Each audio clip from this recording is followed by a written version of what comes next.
Live in the studios, the manager of Opposition Business, Paul Fletcher. A lot to get across today in the Senate. There's already been quite a bit of action. A motion moved by your Senate counterpart, Simon Birmingham, criticising from the river to the sea that phrase and calling for a unified Senate and having a civil debate, basically, and the government supporting that motion. The Greens voting against it, as did Lydia Thorpe.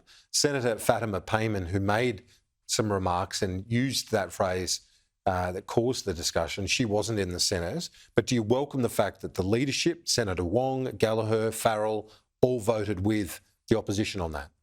Well, it was a motion stating a very important principle, and of course, moved by Senator Birmingham. I do welcome the fact that it was voted for by Labor parliamentarians. I think Senator Payman's comments were extremely unfortunate. They were completely at odds with what the Prime Minister himself has said about that chant and about the importance of social cohesion. I have the second largest Jewish community of any electorate in New South Wales. My constituents are telling me they are concerned for their safety. It is very important that we have mutual trust and respect between the many diverse religious, ethnic communities in our country. We are one of the world's most successful multicultural nations.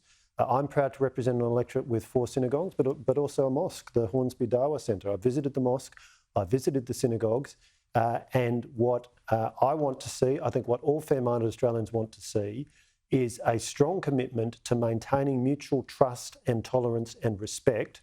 And unfortunately, what we saw from Senator Payman was the opposite of that commitment. There's been a call for the Prime Minister to show leadership on this. Do you think that what you saw in the Senate reflects that? Because that was a show of unity and criticism, repudiation of anti-Semitism there.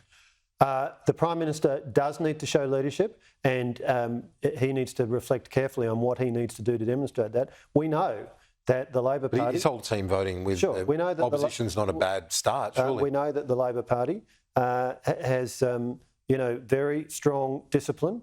So let's see the Prime Minister deal with this appropriately. A very strong signal needs to be sent that community leaders, people in positions of leadership, including a senator, ought not be stoking the fires of division and mistrust. But you also got to be fairly cautious, don't you, in how you respond to these matters too? Because as you said earlier, we don't want any sow the seeds of discord, do we? So the responses also needs to be calibrated. The coalition's carefully. Call is for the Prime Minister to show leadership on this.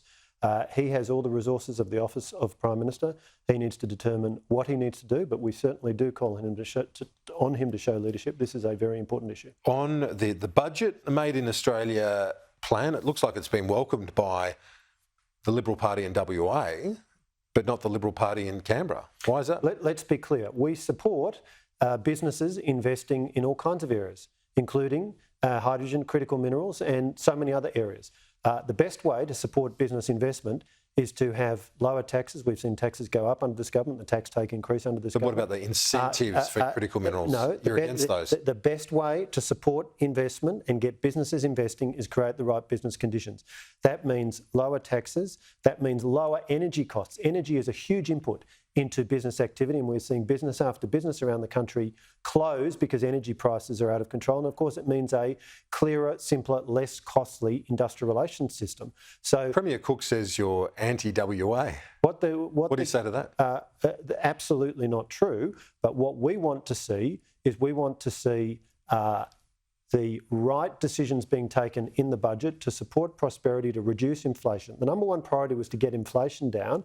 Instead, we've had a budget which is widely agreed by economists to be stimulatory of inflation. That is the very worst thing we need.